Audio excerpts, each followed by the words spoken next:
আজকের মূলত প্রোগ্রাম হচ্ছে 7 দফা দাবি বাস্তবায়নের লক্ষ্যে জামাত ইসলামী আমিরের জামাত জাতীয় নেতৃবৃন্দ কথা বলবেন। সেখানে আমরা জোট তো এখানে স্টেজেই একটা জোট হবে। আপনারা লক্ষ্য করবেন যেখানে আমরা যারা এই দাবিগুলোর সাথে একমত সেই সমস্ত জাতীয় পর্যায়ের নেতৃবৃন্দ যারা সংগঠনগুলো আছে, আমরা যাদের সাথে একসাথে ফ্যাসিবাদ বিরুদ্ধে আন্দোলন করেছি তারা এখানে আসবেন, বক্তব্য রাখবেন। তো আর মানে এই জোটের ব্যাপারটা মূলত যখন আরও সামনের দিকে নির্বাচনের রোডম্যাপ প্রকাশিত হবে বা রোডম্যাপের দিকে আস্তে আস্তে আগাবে, তখন জোটের ব্যাপারটা আরও পরিষ্কার হবে এবং জোট তখন আরও ম্যাচিউরড হবে। সুতরাং সেই জায়গাটা আজকে আমিরে জামাত বা নেতৃবৃন্দের পক্ষ থেকে ডিক্লারেশনের জন্য আজকের প্রোগ্রাম ব্যাপারটা এরকম নয়। তবে আজকের এটার মধ্য দিয়ে আগামী দিনে কী ধরনের জোট হতে যাচ্ছে তার একটা চিত্র এখান থেকে জাতির কাছে মেসেজ যাবে বলে মনে করি এবং জাতীয় একটা মেসেজ এখান থেকে তারা ধারণ করতে পারবে। আবহাওয়াটা এত সুন্দর যে রোদও না এবং বৃষ্টিও না, আমরা আল্লাহর প্রতি শুকরিয়া আদায় করি আলহামদুলিল্লাহ। এবং আপনাদের অসম্ভব প্রচারণার মাধ্যমে আপনারা লক্ষ্য করেছেন যে গতকাল রাতেই আমাদের ঐতিহাসিক সোহরাওয়ার্দী উদ্যান কানায় কানায় পরিপূর্ণ হয়ে গেছে।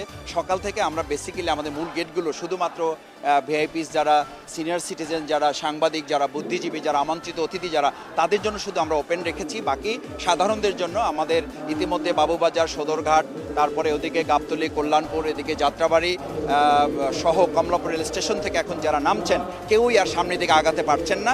এটা আপনারাই আপনাদের ক্যামেরার মাধ্যমে দেখিয়েছেন এবং আপনাদের মাধ্যমে আমরা জানতে পেরেছি, আমাদের তথ্য বিভাগ আমাদেরকে এটা জানিয়েছে।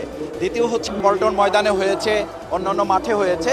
তো ঐতিহাসিক সোহরাওয়ার্দী উদ্যানে বিভিন্ন কারণে বিভিন্ন সময় জামাতের উপরে অন্যায়ভাবে আমাদেরকে প্রোগ্রাম করতে দেওয়া হয় নাই। আপনারা জানেন যে আমরা যে প্রোগ্রাম ডিপ্লোমা ইঞ্জিনিয়ার্স ইনস্টিটিউশনে করেছি এখানে রমনা ইনস্টিটিউশনে, সেই প্রোগ্রামটির জন্য কিন্তু আমরা ঐতিহাসিক সোহরাওয়ার্দী উদ্যানে করার জন্য তৎকালীন যে অবৈধ আওয়ামী লীগ সরকার ক্ষমতায় ছিল তাদের কাছে চেয়েছিলাম।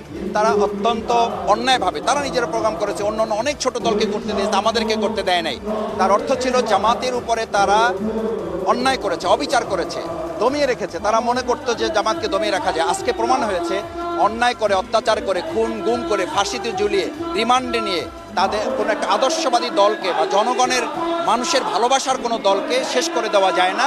আজকের এই 19শে জুলাই 2025-এর এই প্রোগ্রাম গোটা ফ্যাসিস্টদের জন্য এবং ভবিষ্যতেও যদি কোনো ফ্যাসিস্ট স্বৈরাচার মাথাচাড়া দিতে চায় তাদের জন্য এটা একটা বড় বার্তা হবে যে কোনো দলকে মানে শক্তি প্রয়োগ করে, বল প্রয়োগ করে, ফাঁসি দিয়ে, খুন করে, গুম করে, নির্মম নির্যাতন, নিপীড়ন করে, মামলা হামলা, রিমান্ড দিয়ে তাদেরকে দমিয়ে রাখা যায় না।